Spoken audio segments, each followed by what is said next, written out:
What's going on, guys? I've got a 2006 Ford Mustang here, and I'm going to use this car to completely go over in detail the circuitry of the fuel pump, including the fuel pump relay, the fuses involved, the fuel pump driver module, and also the wiring to the fuel pump itself.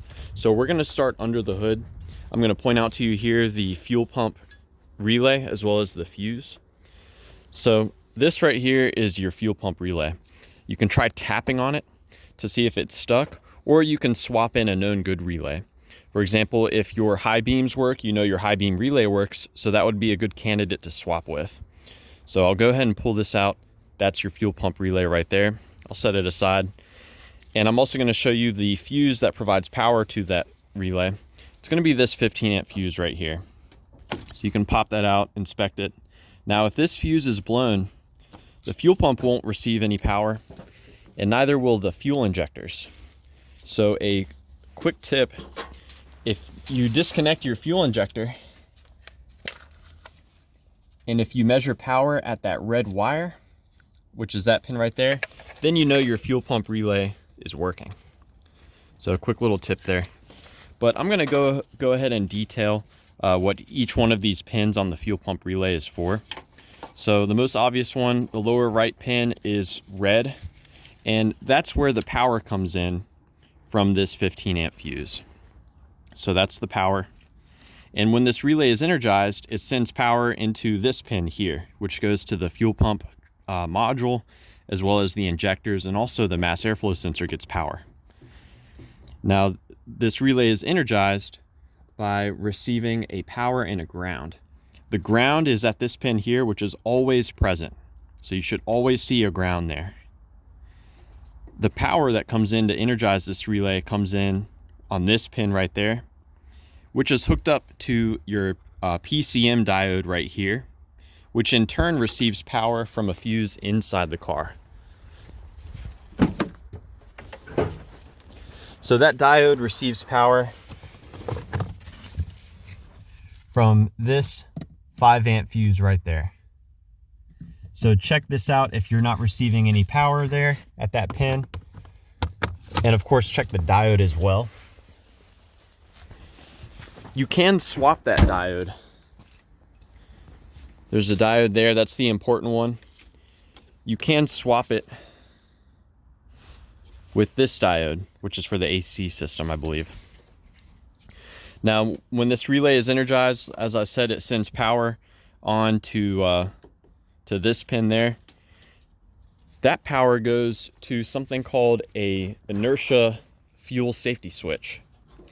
And so that power is coming in on a dark green yellow wire to that switch. So I'll show you where that switch is, and I'll also talk to you about what the purpose of that switch is.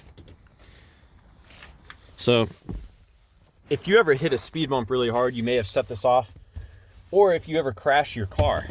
The purpose of this switch is to disable or cut power to the fuel pump if you incur a big impact. And normally you can reset it by just reaching in through here and pushing down on the top of the switch. But sometimes these switches fail.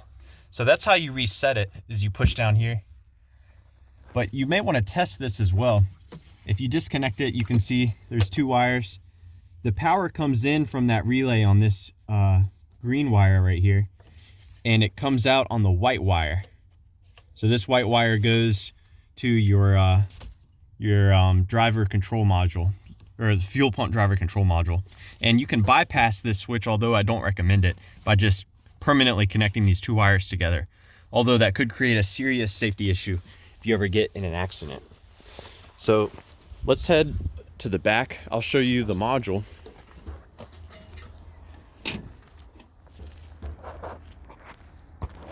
So the fuel pump module, it's going to be right in here. So this receives the power from your fuel pump relay through that switch. And this module is also controlled by the computer. So there are 2 wires on here that communicate with the powertrain control module. Those are going to be the 2 small wires, the blue-red and that white wire. It's actually, yeah, white-red. So both of those communicate with the powertrain control module. The powertrain control module sends a signal through the blue-red wire to tell it how much power to send to the fuel pump, and this communicates back to the control module on that white-red wire. Now, the wires that send power and ground to this, it's going to be the white wire and the black wire. So this white wire here, number 5, this is that power that comes from the switch, that safety switch that we discussed. The black wire here, this one, because there's 2, this one goes to a constant ground. Now the black wire next to it, this one right here, this sends a ground to your fuel pump, and this pink black wire here, that sends power to the fuel pump. So now let's go take a look at the fuel pump wiring. So to get to the fuel pump, lean the seat forward. You're going to want to remove this rear seat. What I'm going to do, I'm just going to kind of bend it out of my way. So the fuel pump is right in here. Underneath this cover,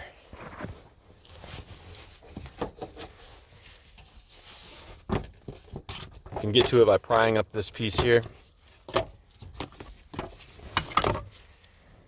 And that's where you'll find the connector for the fuel pump. And if you look closely, you can see there's the pink black wire there that carries the power. Let's see.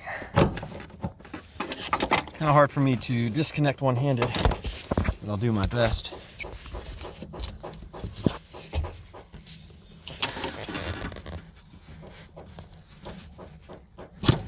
There we go. So with this disconnected, you can check to see if the fuel pump is receiving a power and a ground.